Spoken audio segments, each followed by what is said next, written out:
Вітаю, друзі! 23 червня сьогодні з вами знову Валерій Клочок. Іран завдав ударів у відповідь по військовій базі Сполучених Штатів Америки в Катарі і, ймовірно, в Сирії. Але на рахунок Сирії підтвердження нема. Щодо Катару, Трамп офіційно підтвердив, що удари такі були, і більше того, про те, що Іран повідомив заздалегідь, що буде наносити такі удари, і він подякував за це Ірану. Да, друзі, дивна ситуація виходить на Близькому Сході. Схоже, що там все відбувається за попередньо написаним сценарієм. Я вам зараз детально про це все розповім, і також про візит Зеленського до Британії, і про те, що Україна вже почала виготовляти серійно свої балістичні ракети. Підписуйтесь, коментуйте, ну і поширюйте відео друзям та знайомим. Отже, Зеленський прибув сьогодні до Британії. Про це повідомив прес-секретар президента. Мета візиту до Британії – поглиблення оборонної співпраці. І під час візиту Зеленський зустрівся вже із королем Чарльзом III, а також із прем'єр-міністром Великої Британії Кіром Стармером. І, окрім того, із спікерами обох палат парламенту. Завтра він буде в Нідерландах, також буде виступати в парламенті. Ну і, ймовірно, навіть відвідає саміт НАТО, який буде проходити 24 та 25 червня. Уже відомо про те, що, як повідомив Зеленський, звісно, досягнуто угоди про створення спільних оборонних підприємств разом із Великою Британією, а також про допомогу у військовій сфері. Загальні фрази, деталей поки що немає, але однозначно візит має на меті з'ясування того, наскільки Велика Британія готова нам допомагати і надалі. Ну, принаймні, новини поки що, скажімо так, нормальні. Не можу говорити, що вони обнадійливі, втім, Велика Британія справді нам чимало допомагає. Хотілося б, звісно, більшого. Але це не заважає росіянам бити по нас знову і знову. Вони вдарили сьогодні в день балістикою по навчальному закладу в Білгород-Дністровському. Відомо про 3 загиблих. Також відомо про те, що у Києві загинуло 9 осіб. Минулої ночі росіяни били балістикою по центру столиці. І вже також летять шахеди на територію України, тому слідкуйте за сигналами тривоги. Ситуація вкрай непроста, звісно, в Україні. Сполучені Штати Америки висловили стурбованість тим, що росіяни б'ють по нас ракетами і балістикою і вбивають.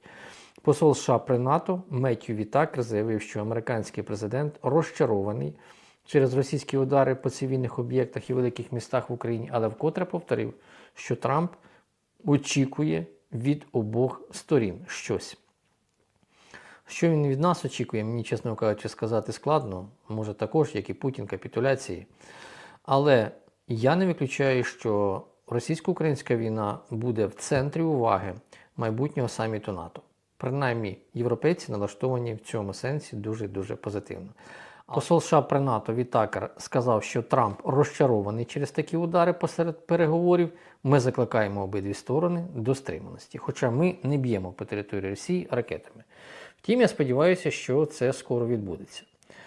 Єрмак, керівник Офісу президента України, повідомив про те, що Україна успішно розробила та запустила у виробництво, серійне, звісно, тактичну балістичну ракету «Сапсан» з високою потужністю. Ви, певне, про неї вже чули неодноразово. Це, друзі, вже офіційне повідомлення, хоча від експертів раніше лунали подібні заяви. Я свідомо не коментував це, оскільки намагаюся посилатися на офіційну інформацію, і про це ми можемо говорити вже вголос. За словами Єрмака, який давав інтерв'ю виданню Деталі, під час травневих випробувань цього року ракета вже вразила російську військову ціль на відстані близько 300 кілометрів. Яку саме і де він, звісно, не уточнив. На питання про можливість завдати ударів такою ракетою по Москві Єрмак відповів, що справи йдуть дуже добре, дальність поліпшується і, як пишуть уже фахівці, аналітики, то можлива дальність польоту такої ракети близько 500 кілометрів. Вона має бойову частину в 480 кілограмів вибухівки, що більше, ніж удвічі за Атакамс. Можливо, саме через це Трамп і говорить про те, що він очікує рішень з обох сторін. Він не може не знати, що в Україні вже є своя ракета. І яка, до речі, може летіти зі швидкістю, що перевищує швидкість звуку в 5 разів. Це дуже і дуже потужна справді ракета. Головне, щоб їх було в достатній кількості, тоді Путін буде, я думаю, більш зговірливий. Ну і тепер, друзі, до Близького Сходу. про який Дональд Трамп полюбляє багато говорити зараз. І от нині, коли я вам записую це відео, він строчить прямо один за одним пости у мережі Truth Social.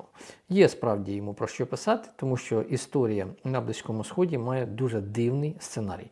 Ну, як на мене, заздалегідь погоджений. Чому я так стверджую, я вам зараз про це розповім. Але хотів би торкнутися однієї скандальної теми, яка для нас корисна, що виникла між Москвою та Вашингтоном. Справа в тому, що запасний президент Росії Мєдвєдєва опублікував у себе в телеграм-каналі пост про те, що він засуджує удари Сполучених Штатів по Ірану і нібито Росія готова передати Ірану ядерні ракети. Трамп відреагував на цей пост Мєдвєдєва, який погрожував саме передати ядерну зброю до Ірану, щоб той завдав удару нею по Ізраїлю, і написав наступне. Чи я дійсно почув, як колишній президент Росії Мєдвєдєв, недбало кидаючи словом на букву «Я», ядерний, говорив, що він та інші країни постачатимуть ядерні боєголовки до Ірану? Чи справді він так сказав, чи це лише плід моєї уяви? Якщо це дійсно так, якщо це підтвердиться, будь ласка, повідомте мені про це негайно. До слова, на букву «Я» не можна ставитися так недбало. Напевне, тому Путін бос. Таким постом, справді, Трамп зробив комплімент Путіну і трішки присадив Мєдвєдєва. Той швиденько відреагував на цей пост і опублікував відповідне повідомлення у себе, що він мав на увазі, що ядерні боєголовки і ракети до Ірану можуть постачати інші країни, але не Росія. Втім, почав говорити про договір, про нерозповсюдження ракет, стратегічних і там іншої дальності. Мовляв, він його підписував ще коли був президентом, і цей договір діє. І що ж тепер далі? Ну, чесно кажучи, маячня. Але загалом в такий спосіб Трамп передав Путіну привіт про те, що не треба передавати до Ірану ядерні ракети. Бо там все буде відбуватися не за сценарієм, погодженим із Росією, оскільки навіть очільник служби зовнішньої розвідки Росії нарешті сьогодні повідомив про те, що Сполучені Штати Америки не ставили до відома Росію про удари по Ірану. Ну, а в мене тут таке, знаєте, риторичне запитання виникло. А що, мали поставити до відома? І сьогодні там, в Москві, був навіть очільник закордонного відомства Ірану. За дорученням аятоли Хаменеї, він нібито туди повіз листа, в якому Хаменеї просить Росію про допомогу. Я щойно моніторив детально телеграм-канали російські офіційні, які є рупором Кремля. Жодної якої заяви про підтримку з боку Росії Ірану я не знайшов. Єдине, що Путін назвав початок військових дій Ізраїлю проти Ірану неспровокованою війною. В нього ж виходить, що війна спровокована була. Хоча, відверто кажучи, подібні запитання мені вже задавали журналісти, але я наголошую, що і ще раз поточню. Війну Путін почав у 2014 році проти України, анексувавши Крим, а також окупувавши окремі регіони Донецької та Луганської областей, абсолютно без будь-якої причини. Всі розмови про ущемлення рускоязичних – це просто привід для того, щоб почати вторгнення в Україну. Але давайте повернемося все ж таки до Близького Сходу. Сьогодні вже ближче до кінця дня стало відомо про те, що ввечері над столицею Катару пролунали вибухи. Іранські ЗМІ самі написали, що завдали удару по американській базі Аль-Удейд в Катарі. Вдень я із Іваном Ступаком на каналі робив розбір історії про завдання ударів іранськими силами по військовій базі в Сирії. Але цю інформацію ніхто не підтверджував. А от щодо Катару, то інформація вже підтверджена. Нібито було запущено близько 10 ракет, але, як пізніше уточнив Дональд Трамп, то їх було запущено 14. Я ще обов'язково на цьому зупинюся. Катар заявив про відсутність жертв внаслідок удару Ірану по базі Сполучених Штатів Америки, а спікер закордонного відомства Катару попередив, що тепер країна має право відповісти на ракетний удар Ірану, але я думаю, що ніякої відповіді не буде. І Тегеран сподівається, що бомбардування авіабази Аль-Удейд не призведе до дипломатичної кризи з Катаром. Мовляв, били не по Катару, а били по військовій базі Сполучених Штатів Америки, яка розташована в Катарі. І кажуть, в Одесі дві великі різниці це, на думку Ірану. Трамп, кажуть, не відповідатиме на атаку Ірану по військових базах США в Катарі, це пише видання CNN. І навіть Трамп вже зібрав ситуативну кімнату і зробив заяву. Іранські чиновники заздалегідь попередили Катар про ракетну атаку і не лише Катар, а і Сполучені Штати Америки. Ну, в принципі, Катар то передав цю інформацію в Білий дім. Як зазначають співрозмовники телеканалу CNN, Іран попереджував про запуски ракет для того, аби мінімізувати кількість жертв та зберегти дорогу до бази. За словами американського чиновника, наразі немає інформації про поранених або загиблих, і Дональд Трамп це підтвердив, не було ні поранених, ні загиблих. В Міноборони Катару зауважили, що ППО країни вдалося перехопити іранські ракети, запущені в бік авіабази Ша-Аль-Удейд. І, як повідомив представник Пентагону, з Ірану в бік Аль-Удейду були випущені балістичні ракети малої і середньої дальності. Видання The Guardian пише про те, що Міноборони США також підтвердили, що Іран заздалегідь попередив катарських американських чиновників про атаку на військові бази США. І ця інформація з'явилася ще до того, як Трамп щось коментував. Тобто всі все знали. І у відомстві підтвердили саму атаку на авіабазу Аль-Удейд. А вже пізніше Трамп зібрав ситуативну кімнату. Я вам наголошую, слідкуйте за хронологією. А ще раніше Вищий орган безпеки Ірану заявляв, що його Збройні сили використали для удару по військових базах США в Катарі стільки ж бомб, скільки Штати застосували під час атаки на іранські ядерні об'єкти в ніч проти 22 червня. Хоча нібито на цю хвилину Іран атакував лише одну базу Сполучених Штатів Америки на Близькому Сході, а використовували для атаки по Ірану нібито 3. Ну, принаймні, така математика зараз гуляє в телеграм-каналах. На тлі такої атаки ціни на нафту за визначенням і за природою мали б зростати. Тому що, наприклад, удар по Ірану призвів до того, що ціни зростали. Удар я маю на увазі Сполучених Штатів Америки. Вони підскакували до $80, потім почали падати. Я вам в ранішому відео розповідав про те, що вони дещо просідають. Сьогодні на вечір взагалі сталася дуже дивна історія. Ціни на нафту різко впали на вечірніх торгах. І впали вони дуже сильно після удару по Катару. Вони впали до $70 за барель. На $7.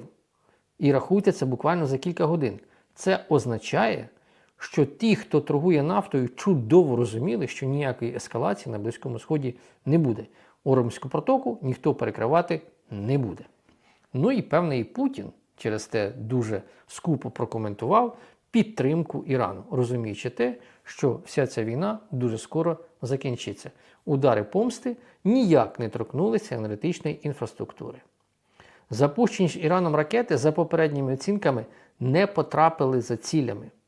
А далі пишуть у виданні Reuters, що нібито Іран продовжить відповідати на американські удари. Але це ще не факт. Пишуть, що нібито Тегеран має достатню раціональність, щоб приступити до дипломатії після покарання агресора. І якщо США та Ізраїль прагнуть діалогу, атаки мають припинитися. Такі повідомлення вже почали з'являтися в західній пресі. Тобто Іран очікує пас від американців для того, щоб почати переговори. Ну і Reuters пише про те, що Ізраїль має намір, як я сказав на початку відео, найближчим часом завершити операцію проти Ірану і повідомив про це Сполучені Штати Америки. Врахуємо те, що в Ізраїлю ракет і зброї на війну проти Ірану саме в такому варіанті, максимум на 2 тижні. І це не 2 тижні Арестовича. Насправді, друзі, так воно і є. Як я вам повідомив, президент США Дональд Трамп буквально годину тому зібрав ситуативну кімнату. Але вже він виступив із відповідними заявами і коментарями. Трамп написав у себе в мережі Truth Social короткий, але дуже влучний пост. Він там не один, але я вам наведу лише один, щоб ви розуміли суть питання. Трамп пише: Іран офіційно відповів на наше знищення їхніх ядерних об'єктів дуже слабкою відповіддю, чого ми очікували і дуже ефективно протидіяли. Було випущено 14 ракет, написав Трамп, 13 було збито, а одна була випущена, оскільки вона рухалася в безпечному напрямку. Випущена мається на увазі, вона просто була пропущена. Мовляв, вона їм не загрожувала. Але це ще не факт. Ми розуміємо, коли Трамп говорить, то треба ділити щонайменше на 16. Далі він пише: «Я хочу подякувати Ірану за раннє попередження, яке дозволило уникнути втрат і поранень. Можливо, Іран тепер може прийти до миру та злагоди в регіоні. І я буду з ентузіазмом закликати Ізраїль зробити те саме». Трамп дасть команду Нетаньяху припинити вогонь. Чи дослухається Ізраїль? Думаю, що так. Тому що якщо в Ізраїлі не буде підтримки зі Сполучених Штатів Америки, довго продовжувати цю війну вони не зможуть. Тому, друзі, на цю хвилину на Близькому Сході виглядає саме так ситуація. Вона доволі динамічна, але, як показує практика, довгих воєн на Близькому Сході, як правило, не буває. Нині, у 20-му сторіччі, вони дуже швидко починаються і швидко закінчуються. І не факт, звісно, що удари Ізраїлю по Ірану були останніми. Найближчі 10 років, а то навіть і менше. Що буде завтра, якими будуть дії Ізраїлю і Ірану і Сполучених Штатів Америки щодо врегулювання близькосхідного конфлікту, я вам обов'язково буду повідомляти. Так само, як вам і повідомлю про результати саміту НАТО, який розпочинає роботу завтра в Газі, і там, ймовірно, буде і Володимир Зеленський. Тому підписуйтеся на канал, пишіть свої коментарі, обов'язково запрошуйте своїх друзів долучатися до нашого з вами каналу. Всіх люблю, ціную, шаную, не перемикайтесь, все буде Україна. Friends, congratulations. Today is June 23rd. The Vesa Center for Public Analytics is with you again. I am its director, Valeria Klotcha, and with me in the studio today, as is tradition every week, is military expert Ivan Stupak. Congratulations, friend. Congratulations. Thank you for the invitation. Thank you in return for finding the time to join. And I would like to start with the latest hot news, which, well, I don't know whether it's good or not. Let's try to explain it to the audience. And what do you think about this? Iran attacked a military base of the United States of America in Syria. What they threatened happened. And this is happening against the backdrop of the visit of the head of the Iranian Foreign Ministry to Moscow. He is supposedly meeting with Putin there right now, and Putin is saying, well, it's a shame, they took it, they hit Iran, this, well, and so on. Everything, as usual. So tell me, please. What will happen now? Iran responded to America. Let's try to speculate, because you can see how events are developing rapidly. And literally last week, Donald Trump took a 2-week break, and then, as I understand it, he was pressured by the pro-Israel lobby and he still agreed to strike and went against his intelligence, which says, but the Iranians don't have anything there, not a single nuclear weapon. That is, he did it under pressure from external circumstances. Now it's Iran. Iran is a country that is very difficult to deal with. I'll explain why. What we are doing, come on, we talked about it before. What Israel is doing, Iran, they have a military solution to this problem on the table. They know, we'll bomb here, we'll attack here, missiles here, bombs here, planes are flying, they're bombing everyone, as the classic said. We know that, but there is no political solution to this problem. The regime remains unchanged. To hope that it will fall right now. And what are the reasons? Is there any sociology from Iran to say that it will fall now?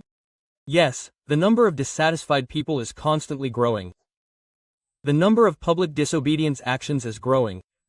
Previously, it was once every 10 years, now it is once every 2 or 3 years more often. But to say that the Ayatollah regime will fall as a result of these strikes, well, I would not rush to say that. Secondly, no one, absolutely no one in the world knows who will come to replace him. Everyone says, yes, I need to change the regime. And who will come to replace him? What kind of opposition? What kind of leader? What kind of leaders do they call the son of the last Shah there? But I would watch the analysis of this one Tigran professor, he speaks Russian, I listen to him. He says, I communicate with my friends, relatives who live in Iran. They say that this Shah has a maximum ceiling of 20% support, because he has never been to Iran, he does not know Persian.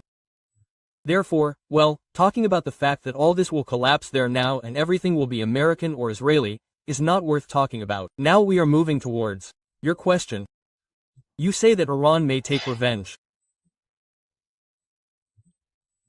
This is a country that has the political, financial opportunities to buy weapons, rearm and take revenge on Israel and take revenge on the United States of America.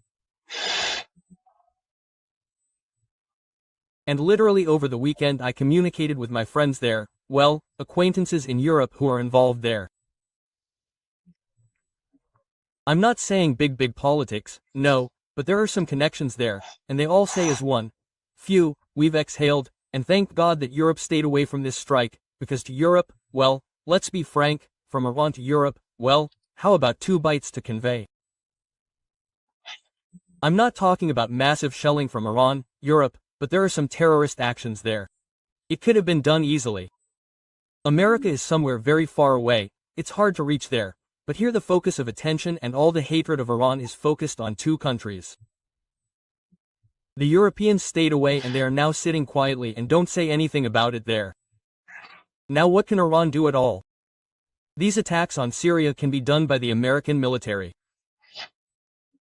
The American military, which is located anywhere in the Middle East, well, except, I think, Saudi Arabia, which condemned this strike and, in principle, virtually sided with Iran. It could be there, I don't know, Iraq, Syria again, that's all that's there. There is Yemen. The United States of America declared war and said, hide your ships, otherwise we will spank them here, as it was before. Therefore, such strikes may also occur in America. The United States of America will have to come up with an explanation for why American soldiers are dying somewhere very far away, where there were no hostilities yesterday, the day before yesterday. Even Donald Trump said that for my term of office, there will be no wars, I will only stop them. And here it turns out that he is only starting them. In the long run, they look yes, they look interesting. I can't say that at this stage, my personal opinion, they are catastrophic, because the aforementioned Europe, I will add, did react to this story. And Starmer, Merz and Macron supported Donald Trump. They said, Iran should not have nuclear weapons. Well, today I talked to my colleagues there and they said that if some kind of ground operation begins in the Middle East against Iran, well, it's hard to say where it will come from, yes, but they will find, yes, where to go, for example, what will it have, what consequences for us. Afghanistan 2-0, even in the worst case. In Ukraine, well, for Ukraine I'll explain why now. Well, for the United States it's clear, this is Afghanistan. You can't carry out this operation here in one day. This is not Iran, this is 80 million people. This is a huge country. What is this, an occupation administration? Well, these are tens of thousands of victims among the armies that will attack. It doesn't matter. Well, these are victims, I mean, both killed and wounded. Everything, all this will be in a heap. This is not an easy country. It won't be taken just like that. What is bad for Ukraine? That everything is okay with us. Yes. What is bad for Ukraine? That if the Americans are on this insist, this is, in my opinion, the most negative scenario. The Americans insist on this, they say, yes, everyone should get involved, Europeans, let's raise our fifth point. Quote, everyone, that's all you have, weapons, go ahead and let's put pressure on Iran. Quote, we understand that Ukraine will remain aloof from this aid. Stop, I will allow you 2 words. And why should Europe agree to this? I mean the worst case scenario, if America puts pressure now, everything will come down to the fact that, well, I see, from this rhetoric again, we don't know what's going on in the offices. Well, not an online meeting in Zoom, in the same Zoom. The United States, Keir Starmer, Macron, we don't know what they're talking about in the SSX, in WhatsApp, we don't know. But judging by what's there now, it looks like this. The European support, they say, yes, of course, we're with you. And in the case of a ground operation, although the probability is now close to 0, we will be completely on your side. That is, I see that the Europeans do not want to take any part in this war. It's not their war, it's not a war, they didn't start it. They don't want to send people there, they don't want to invest money there.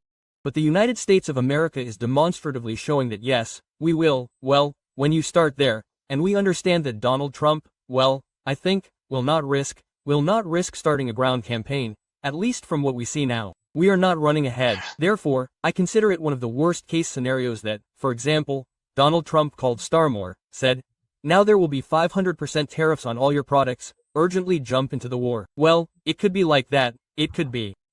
And Ukraine could lose a huge amount of aid from European countries. And this could work in favor of the Russian Federation. Plus oil. Oil is this, I say, the cornerstone. Now let's just open the framing online. And on May 30th, 25, the price per barrel of oil was a brand of $62 per barrel. As of today, at the time of our conversation, it is $77.50 per barrel. Yes, this is the world standard. Of course, Russian oil is traded at a discount of about $10. That is, let's take what I said, $77 minutes and we get the price of Russian oil. That is, for the Russians, this is really a benefit. For Ukraine, in such turmoil, in such movements, I think, the benefit, well, there will be very, very few benefits and it will be very bad for us. If the probability of a ground operation is as you say, yes, well, I am very much in this position now, yes, I am. Also on this, well, not that I am insisting, but I am coming to the same opinion. So what can happen next? Well, I see what the scenario of events in the Middle East is. Since American bases have been attacked, it will be exclusively airstrikes. I think, look, I understand you. Look, airstrikes are an American trick in general. They really like airstrikes with missiles and bombs for hundreds of thousands of dollars, bombing for millions of dollars. But you and I saw on the example of Vietnam that no matter how much you bomb, no matter how much you attack from the air, until you arrive on this territory with your feet, you will not change anything there. And you know better than me this peculiarity of people when our leader is attacked.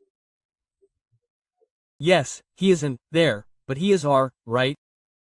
After the full-scale attack, how many people in Russia united around Putin, right? On Gavnik. Well, our Gavnik in the story with Mr. Zelensky, we remember that before the quarrel in the Oval Office he had, well, so-so ratings, but then after the incident, a large number of Ukrainians, even those who stood against him, say, yes, this is ours, no one has the right to insult him. We have the right, no one from the outside can. Quote, there is a high probability that the Iranians can unite around their spiritual leadership there, without supporting its current actions there, but they can defend themselves from American intervention. Hypothetically. Then it turns out that the beginning of this military operation was wrong. Well, look, you understand that there is such a story here. Well, there is no single correct answer. That oh, it was necessary to bomb there. On the other hand, no, it was not necessary to bomb, as far as I am concerned. I am very far from the Middle East. I do not understand the processes here. I am a little cautious about what is happening there. As far as I am concerned, an agreement could have been reached. Well, it could have been, but Iran, oh, excuse me, Israel, it is terribly afraid that a neighboring country that hates it will have nuclear weapons. And this will be a huge risk for Israel. Another question is, would Iran use these nuclear weapons? I think not. I think that no one would use. Especially, considering those ties with China, considering, at least from open sources, how China treats nuclear weapons, I think there would be no question of use there. Everyone would be threatening, everyone would be waving their nuclear fists, but Israel also has 50 or less nuclear warheads. Well, this is according to unofficial data. So once again, there is no answer here. Here we can only assume what would have happened. I think that the attack should have been thought out more carefully. Okay, they hit, they destroyed it. What next? Iran can go further to Israel, oh, excuse me, to China and buy modern means of destruction there, buy Chinese air defense. Well, it sounds kind of strange, Chinese air defense, but I think it will be an order of magnitude better. Yes. Better than Russian, because Russian ones have shown themselves so well. I can buy some Chinese missiles. I don't know, give part of Iran to Chinese business. There will be cooperation and the next strikes will be considered as a strike on China, for example. That is, it could be, That is, now there is a high probability that China and Russia and Saudi Arabia will act on the side of Iran. We heard Saudi Arabia, yes, it condemned it. Who else is there surrendering? However, at least one country, I mean directly as participants in the hostilities. No, I think the combatants on the ground. I think that no one will take part in the hostilities on the side of Iran. No one wants to get involved. Weapons are weapons. They can partially quietly help with weapons.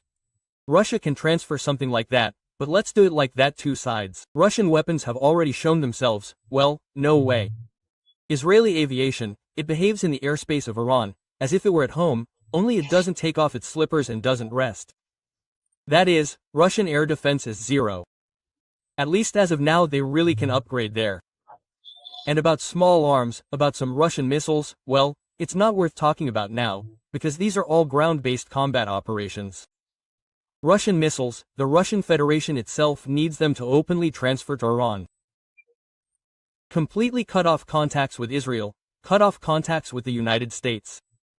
And you can really run into those 500% tariffs.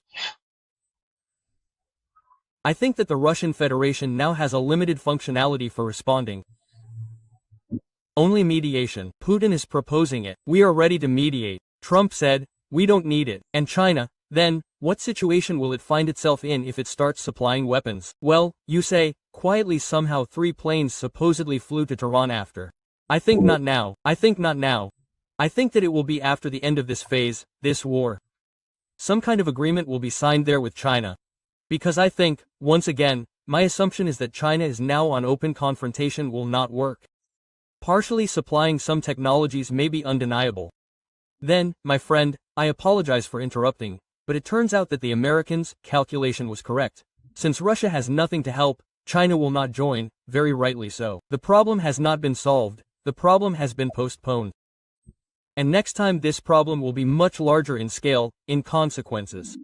Let's imagine it like this. Okay, let's fantasize. Chaws, they are now exchanging blows. Iran, Israel, civilians are suffering first of all. Israel is a very small, compact country. In the widest area, it's like from Kyiv to Zhytomyr. We understand perfectly well that ballistics are flying. It's not in a field somewhere, but in residential buildings. We have already seen Tehran, Haifa, other cities, they are suffering. Yes, even there last week the percentage of shooting down was under 90%. Now they say that out of 30 missiles launched, 10 have already landed.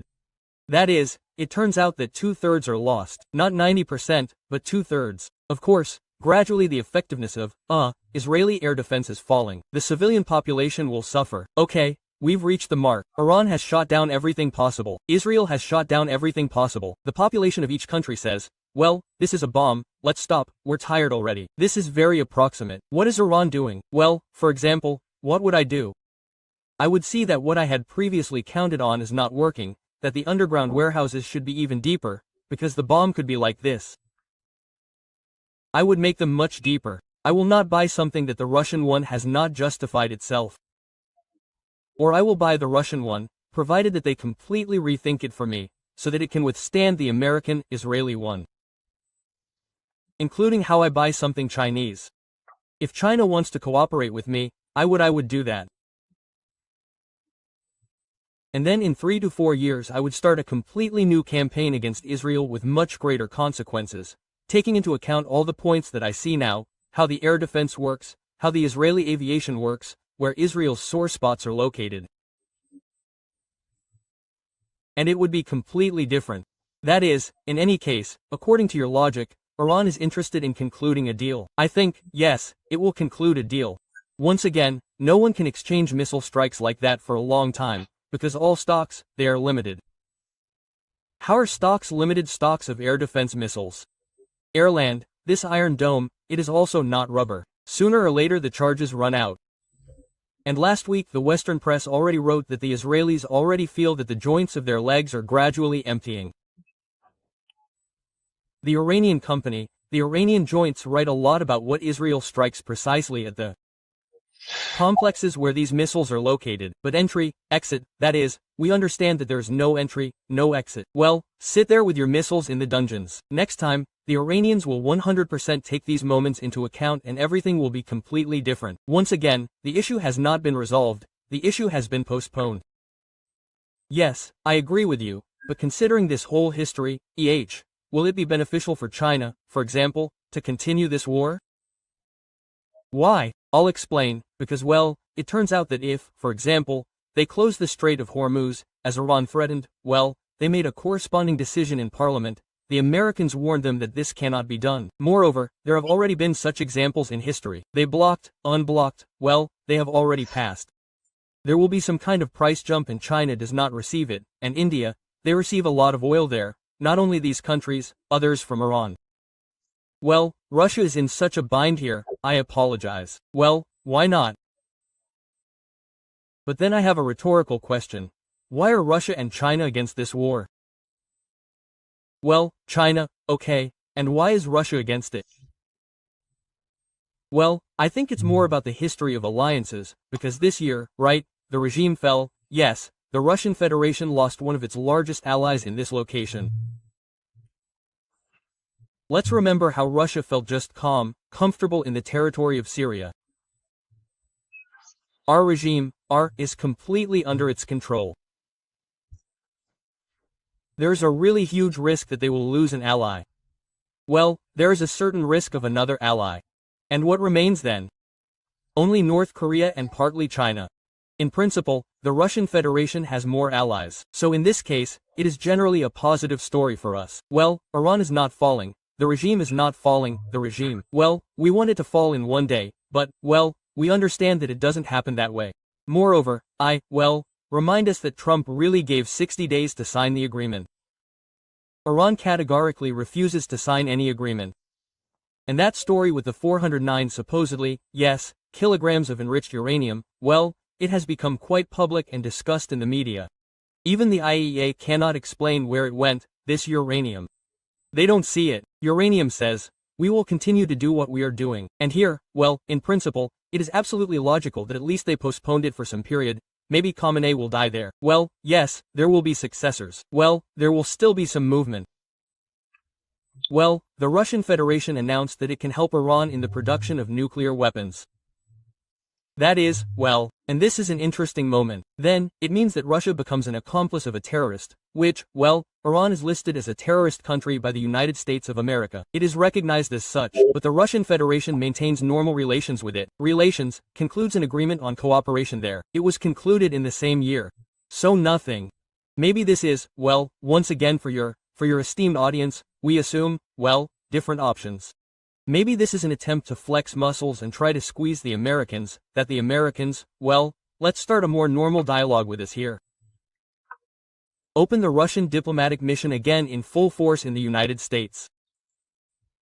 Otherwise, we will help Iran. On the other hand, this is spoiling relations with Israel, and we understand perfectly well, the country is small, but the influence, well, God forbid, there is a huge Israeli presence there. Look what comes out, my friend, I apologize for interrupting. A story comes out with the beginning of a confrontation between Putin and Trump against the backdrop of the Iranian issue. Maybe, but we don't know where it will end, how Trump will react. We have already assumed many times, remember, that everything, now Putin, he pissed off Trump. Trump will now react. What did Trump do? Well, let's wait another 2 weeks. Vladimir, stop. Yes, but the thing is that when you talk about these nuclear technologies, they were voiced by Myedvyedev. It's very funny, such a remarkable moment. J.D. Vance reacted to this and said, who is this? Who are you? Quote, yes, well, that's how it looked. Well, and then he says that it's unlikely that it will be perceived positively. He said it in a slightly different form. That is, there's already a comment at the level of the US Vice President that is unacceptable. Well, that is, such a position of Russia is unacceptable and they were warned. If you decide to do this hypothetically, I apologize for asking, if Russia openly says that we will help, especially since I think that it's definitely not Russian specialists who are helping to build supposedly nuclear reactors on the territory of Iran, but, well, you know, such a question. Here we help build a reactor there, and here we enrich Iran. So if history is moving like this, what can Washington do to Russia? In principle, let's do it like this. Many experts say, well, in principle, nothing is there, everything that could be imposed was imposed. I don't agree with that. Here, you know, the question is creativity. You're great, you know better than me that in the absence of resources, your creativity can become your best resource. And vice versa, if you have all the resources, if you're a complete idiot there, then you won't be able to use anything. Now the Americans are looking at the second option. They have the whole range of forces and means to put pressure on the Russian Federation, but they don't do it. Here the question is why they are afraid. They don't want escalation, I don't know, they don't want Ukraine to win, they don't want Ukraine to survive. I don't know, it's hard to miss. In my opinion, everything could have been used in a complex, including tariffs, and first of all, the transfer of additional technologies to Ukraine, the transfer of additional weapons to Ukraine. But, in my opinion, the fastest and most effective solution was, you know, we once talked about this with you? These are airplanes. Airplanes in Ukraine, this point was once already considered and I spoke in the Verkhovna Rada. It is to allow Ukraine to independently recruit former pilots, F-16s all over the world. And the Ukrainian side tried to weed out this issue even under the previous administration, but it was blocked. What's the point? Let me remind your esteemed audience. There are thousands of pilots all over the world who are already retired pilots aged 45 to 50. Well, we understand what kind of retirees these are, who used to operate planes in the 16s, who are now just sitting there conditionally in a pub, drinking beer or somewhere in agriculture, who could be attracted. Poland, Pakistan, South Korea in the United States, of course, we could set ourselves a self-restriction, recruit pilots who have been retired for at least 6 months. Not from active military service to drag them, but he has been retired for 6 months, we can attract. And then we gather a cohort, for example, I don't know, there are 150 pilots, we knock on the Americans, says, P, we have 150 units, please. Well, 150 units of pilots, can we please have 150 aircraft? We will return everything to you after the war. This is a temporary action, and it would really be a huge plus for Ukraine. This would immediately give a certain situation on the front and, well, a change in our favor. And lastly, motivation. And you and I are glad that we said, we must definitely remind you. I love it very much. Yeah. In America, in the United States, there is a very developed history with the Hall of Fame, the Hall of Fame. We know this is the NBA, NHL, Hollywood Walk of Fame. American pilots have the same Hall of Fame. Every American combat pilot, he wants to be a fighter ace. He doesn't want to be a bomber ace. That's what we saw in Iran, when this plane flies and they're there, Johnny there, I throw it, bombs fall. He doesn't fighter, he's a bomber. He wants to destroy other people's planes in the air. That's the bar set by Maverick Top G, when it's a dogfight, when they fly, they destroy the air. And they have this rule, for every 5 planes destroyed in the air, they give you the title of ace pilot. And you fly into the Hall of Fame for life. And every time you go into a specialty pub somewhere, I don't know, in Oregon or in an organization, they say, oh, this is Johnny, this is respect, sit down. This is a destroyer, this is lifelong respect. They wanted to do it, this is the best motivation for them. Therefore, yes, I really now, giving this whole story with the beginning of the Israeli-Iranian conflict, I hear a lot of opinions and that, they say, this should not have been started and so on. I remain committed to the position that evil must be punished. Definitely, I will repeat once again, Iran is evil that is spreading throughout the Middle East. I understand that the Sunnis there will try to support the entire Arab world, including the Muslim world. This is a religious component. Well, of course, we will follow the events, but just, friends, I remind you, Mr. Ivan just noted that, well, there really are missiles in Iran and Israel for 2 weeks. This is not Perostovich, this is for real. And the Americans understand this perfectly. Therefore, the Iranians understand this, and Israel understands this. Therefore, they need a quick end to the war. So, I don't think oil will be 100. It will all end soon, but it will be interesting to see what Putin will say today following the meeting with the head of the Iranian Foreign Ministry. Mr. Ivan, thank you very much. It was really very interesting to hear your thoughts on what could happen in the Middle East. I hope we will meet in the offline studio. There will be more time. So, friends, subscribe to the channel, be sure to comment. Well, see you later. Friends, congratulations. Right now, information has appeared that Iran has moved its missiles and is striking Qatar. There is an American military base and airfield there. In addition, American military bases are located in Bahrain. There is Saudi Arabia in the region, and the appropriate infrastructure is used in Jordan if needed by the United States of America. So, Iran is moving from threats to action.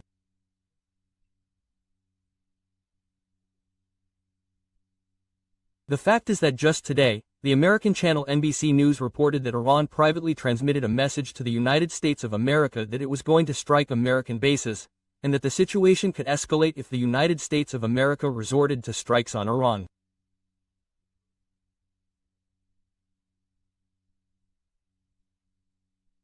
Transmitted these messages directly to Iran and secretly. And Trump allegedly received them during the G7 summit, which was taking place in Canada. So, we see that the situation is moving towards what I warned about. You know that I emphasized that this is a likely scenario that the United States of America could drag on for a very long, protracted war and Trump could get his Iraq and Afghanistan. It will most likely not be an easy walk. And now, of course, after that, well, the day before, firstly, the Iranian Med news agency reported that supposedly today, June 23rd, an attack was carried out by Iran directly on an American base in Syria and there were consequences. However, no photo and video evidence was shown to confirm this. Well, accordingly, this can be perceived as an information provocation by Iran to check the reaction in the United States. It was clearly not enough, it was practically absent. And now we see that Iran is moving from threats to action. Well, accordingly, what does this mean?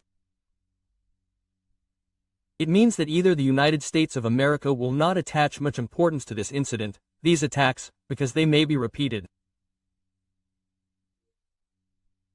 And you see that Araghchi, the Iranian foreign minister, visited Moscow. He was apparently inspired by Putin, because Putin probably promised support, possibly with weapons and secret supplies of weapons to Iran. Putin condemned the US strike on Iran. And in this sense, of course, the Americans and Russians have significant differences. And now, of course, is the moment of truth for America and for Trump. What will happen next? That is, how will the US act? Or will they, once again, launch targeted strikes on Iran and say that everything is done, the goal has been achieved and victory is here? How did President Trump do it after the successful strikes on nuclear facilities? Now, by the way, it is not yet known whether it was possible to destroy and achieve the ultimate goal, that is, to destroy all of Iran's developments and nuclear materials that were at 3 facilities, Fahani, Natanz, and Fordow. But there is evidence, there is confirmation that there were hits, photos, videos, but there is no direct demonstration of destruction, so this is a question. Well, accordingly, this is again involvement, because what to do in such a situation? There are American servicemen there. About 40,000 American servicemen are currently at various bases in the Middle East. And their attack is an attack by the United States of America. This is a direct response from Iran, and this is actually the same thing. Well, this is a war. This is a war between Iran and the United States of America and Israel. The United States of America and Israel against Iran. How will the United States act? A possible scenario is that they will indeed carry out targeted strikes and will again declare victory, but Iran will strike in response. And again, this situation will continue. Perhaps Trump will ask Netanyahu, the Israeli Prime Minister, to look into this situation and thus resolve the issue, stating that the Israeli Air Force allegedly struck all these facilities from which missiles were launched at Qatar, for example. Well, and thus the situation is resolved. It no longer poses a threat. This is also a possible scenario. Or there may be another scenario, that in the end, well, the fate of the exchange of strikes will reach such a scale that it will actually be impossible to do without a ground operation. Or even if we take a ground operation, it will still, well, say, have the consequence of increasing strikes directly on Iran and involving more and more American troops at military bases in the Middle East. I don't think that Trump will go to the extent of simply withdrawing the troops from there now, since he presented himself as a triumphant, as a winner. And this has really entered the US information space. For example, the American newspaper The Wall Street Journal wrote an editorial column, editorial board, in which they noted that this strike is indeed a demonstration of leadership, that the United States is on the international stage and still, well, forces autocratic regimes and dictatorial regimes to, let's say, push them against the wall.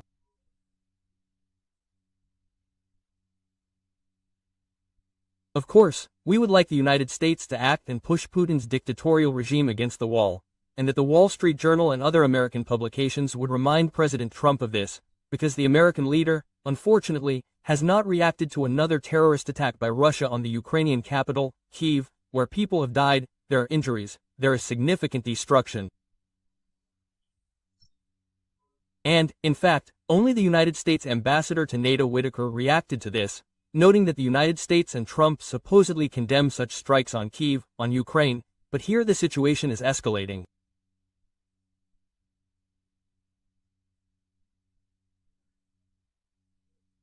now the next actions that Iran can take are the beginning of mining the Amis Strait, creating obstacles there for shipping, jamming and interference in the GPS signal, which as a result will disrupt normal stable navigation directly in the channel, in the strait.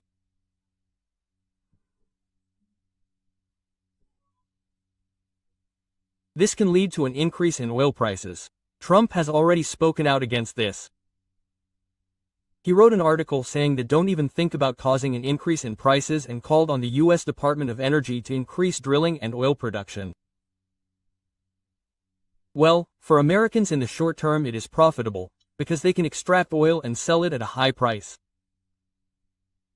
Accordingly, U.S. oil traders will make profits in the long term from a normal price decrease. Still, this is understandable, but at the same time the U.S. can earn even with a decrease in price. But in the long term, if oil grows, this will lead to a deterioration in the economic situation in America, in Europe and in the world. Because fuel prices are rising, accordingly they entail an increase in prices and in general, well, let's say, for everything. That is, we understand perfectly well, this applies, by the way, to Ukraine, because Ukraine is no exception. And under the conditions of increasing oil prices, well, we understand perfectly well, it is a matter of time, days and weeks, when the prices for diesel fuel and gasoline will begin to rise in our country.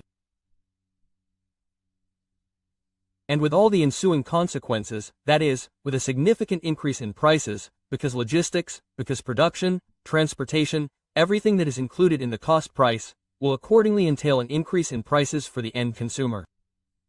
And this, of course, is negative. Plus, for us, it is negative that American attention is finally switching to the Middle East region. Accordingly, military supplies, defense spending, aid and support for Israel and the American military in the Middle East region. The USA is drawn into the war. It will be longer than anyone imagined and President Trump imagined. Well, let's see how events will develop. Perhaps this will develop into an indirect confrontation between Russia and the United States. No matter how much Trump does not want it, no matter how much he does not want to establish ties and dialogue with the Russian dictator Putin, no matter how much he sympathizes with him for certain reasons of the Krasnovshina or something else, but still it can and will happen in the Middle East. This is such a confrontation is brewing there. That's all, including the consequences of a strike on Iran. That is, these risks that may exist should have been weighed.